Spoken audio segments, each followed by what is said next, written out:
పైకి లీటర్లా కనిపించే ప్రతి ఆయిల్ ప్యాకెట్ లీటర్ కాకపోవచ్చు, కానీ ఫ్రీడమ్ ఆయిల్ ప్యాకెట్లో మాత్రం ఖచ్చితంగా లీటర్ నూనె ఉంటుంది.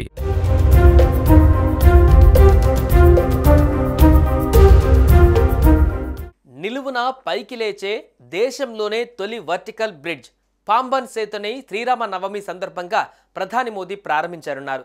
దానితో పాటు మరికొన్ని ప్రాజెక్టులను ఆయన దేశానికి అంకితం చేయనున్నారు. కొత్త పంబన్ బ్రిడ్జ్కు చెందినటువంటి వీడియోను రైల్వే శాఖ తన ట్విట్టర్లో పోస్ట్ చేసింది. వర్టికల్ లిఫ్ట్ బ్రిడ్జ్ను ఓపెన్ చేసి ఆ తర్వాత రామేశ్వరం తాంబరం మధ్య నడిచే కొత్త రైలును మోదీ ప్రారంభించనున్నారు. కొత్త వర్టికల్ లిఫ్ట్ బ్రిడ్జ్ నుంచి వెళ్లే కోస్ట్ గార్డ్ షిప్కు కూడా ఆయన పచ్చజెండా ఊపనున్నారు.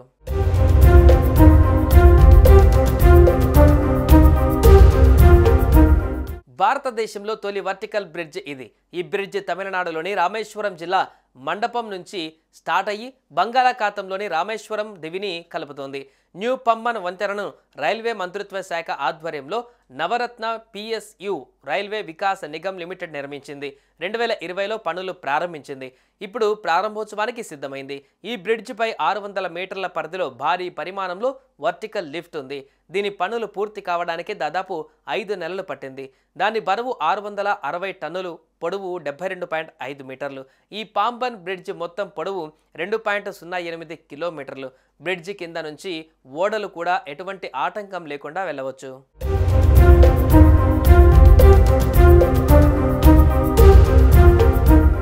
వరల్డ్లోనే రెండో అతి ఎక్కువ తుప్పు పట్టే ప్రాంతంగా పాంబన్ తీరానికి పేరుంది. కెరటాలు వంతెనని తాకుతుంటాయి. పాత వంతెన ఇనుము తుప్పు పట్టి మందం కరిగిపోయింది. కొత్త వంతెనకు ఆ సమస్య రాకుండా నిర్మాణాలపైన 3 పొరలను పాలిసోలోక్సెన్ను పెయింటింగ్ పూత వేశారు. మరో 58 ఏళ్ల వరకు ఈ వంతెనకు డోకా లేదని చెప్పవచ్చు. సముద్రంలోని దిమ్మెలు పాడవకుండా చుట్టూ కేసింగ్ విధానంలో ఐరన్, కాంక్రీట్ వేశారు. ట్రాక్ పక్కన నడిచే దారులలో ఉప్పు చేరకుండా స్టెయిన్లెస్ స్టీల్తో పాటు ఫైబర్ రీఇన్ఫోర్స్డ్ ప్లాస్టిక్ వాడారు. ఈ వంతెనలో మరో విశేషం ఏంటంటే వర్టికల్ లిఫ్ట్ వంతెనకు ఒక్క బోల్ట్ కూడా వాడలేదు. వెల్డింగ్తోనే తయారు చేశారు.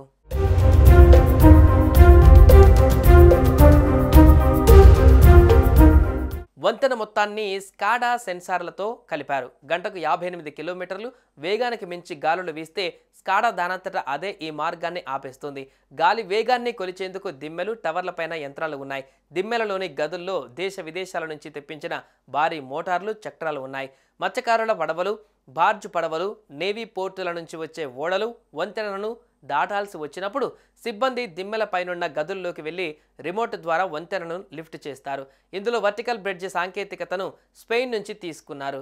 మిగిలినవన్నీ భారత్లో తయారైనవే. సముద్రంలో 2.08 కిలోమీటర్ల పొడవు ఉండే ఈ వంతెన దిగువన ఓడల రాకపోకలకు వీలుగా కీలకమైన వర్టికల్ లిఫ్ట్ ఉంటుంది. దీనికి 2 వైపులా నిలువు స్తంభాలు ఉంటాయి. వాటికి 310, 320 టన్నుల బరువున్న దూలాలు వేలాడుతుంటాయి. 2 దూలాల బరువు 625 టన్నులు.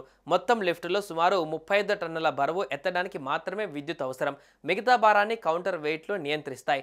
బ్రిడ్జ్ ఎత్తాల్సి వచ్చినప్పుడు కింద లిఫ్ట్లు మోటార్ల సాయంతో అవలీలగా పైకి వస్తుంది. ఇదంతా రిమోట్ కంట్రోల్ ద్వారా నడుస్తుంది. మొత్తంగా పాంబన్ సేతు దేశంలోనే అద్భుత కట్టడాలలో ఒకటిగా నిలుస్తోంది.